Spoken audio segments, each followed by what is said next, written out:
Stéphane Bern et Mathieu Noël. Historiquement vôtre.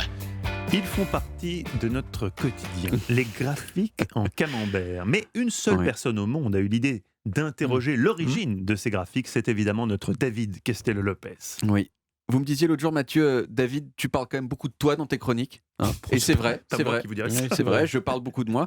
Mais est-ce que c'est de ma faute si j'ai une personnalité aussi riche ? Est-ce que c'est de ma faute si j'ai des compétences multiples ? Est-ce que c'est de ma faute si j'ai une virilité douce qui provoque le désir sans effrayer ? Bah non. Et une modestie qui ne craint personne. Voilà. Bon, c'est quoi le rapport avec les graphiques en camembert ?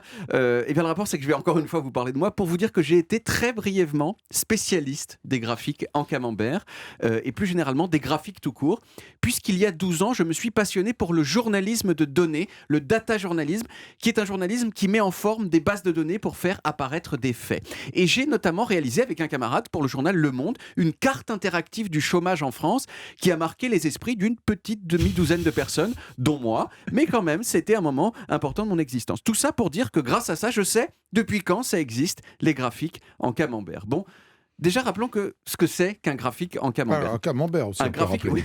Mais ça sera après, Olivier. Un graphique en camembert, c'est un graphique qui se sert d'un disque pour représenter les proportions de quelque chose par rapport à un ensemble. J'ai un exemple sous la main que j'ai réalisé pour l'émission et qui montre la proportion du personnel d'antenne de Historiquement Vôtre qui a la nationalité portugaise. Vous voyez ? Et ce graphique fait apparaître visuellement une vérité dont on n'avait pas du tout conscience, c'est que seulement 20% du personnel d'antenne de Historiquement Vôtre est portugais.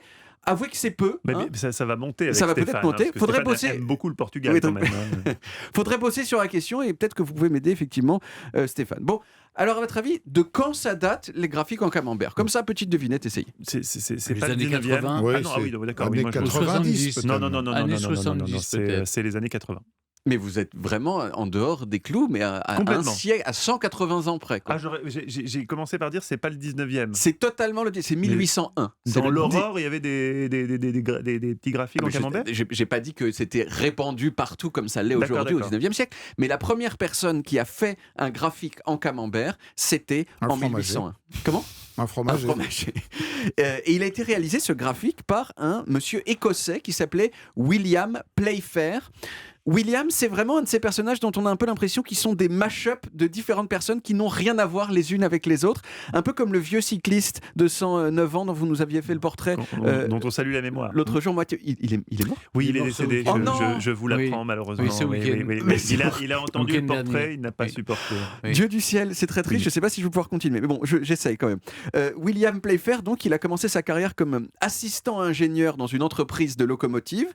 Puis il est devenu agent secret de l'Angleterre au moment de la Révolution française. Quelle vie. C'est lui notamment qui, au milieu des années 1790, a convaincu le gouvernement anglais d'imprimer des faux assignats. Les assignats, c'était la monnaie papier que le gouvernement français avait mis en place, entre autres pour payer ses guerres avec l'Angleterre. Et donc, il a imprimé des faux assignats parce que, pour en inonder le marché français. Parce qu'évidemment, si on ne se rend pas compte qu'ils sont faux, il y a plein d'assignats. Et quand il n'y en a plus que... Pardon, je vais Tu t'es enlisé dans ton explication. Je me suis enlisé dans l'explication. L'idée, c'est s'il y a beaucoup d'assignats, leur valeur baisse, ils commencent à valoir plus rien. Et c'est exactement ce qui s'est passé, en partie grâce à William. Donc William, il a été ingénieur en locomotive, agent secret, et par ailleurs, il a révolutionné l'infographie. Vous voyez, 3 choses qui n'ont vraiment rien à voir les unes avec les autres. Avant lui, les infographies, c'était un peu méprisé par les savants. C'était une façon vulgaire de convaincre.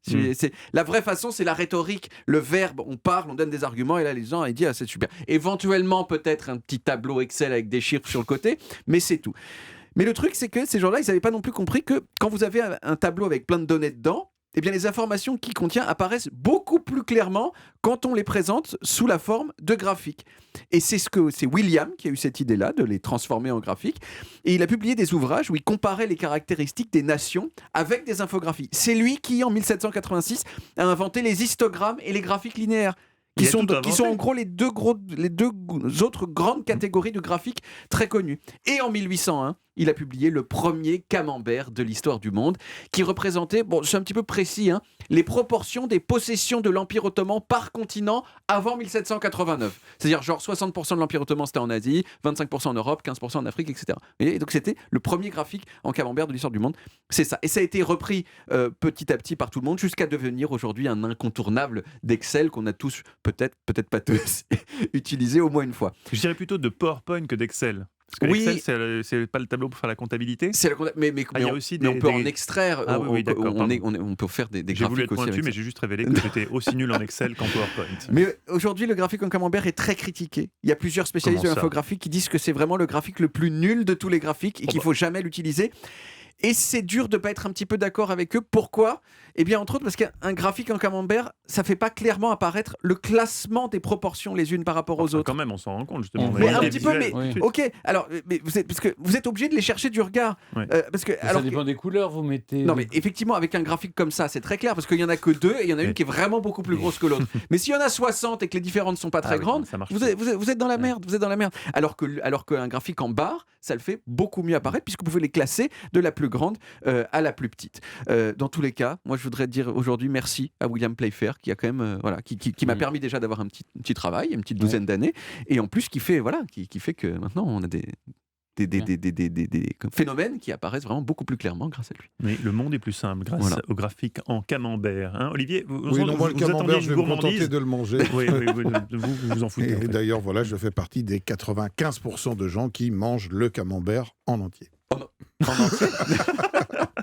Eh bien, merci en tout cas, David. On retrouve les origines en podcast sur toutes les applis audio et sur le site, évidemment, flamboyante beauté europe1.fr.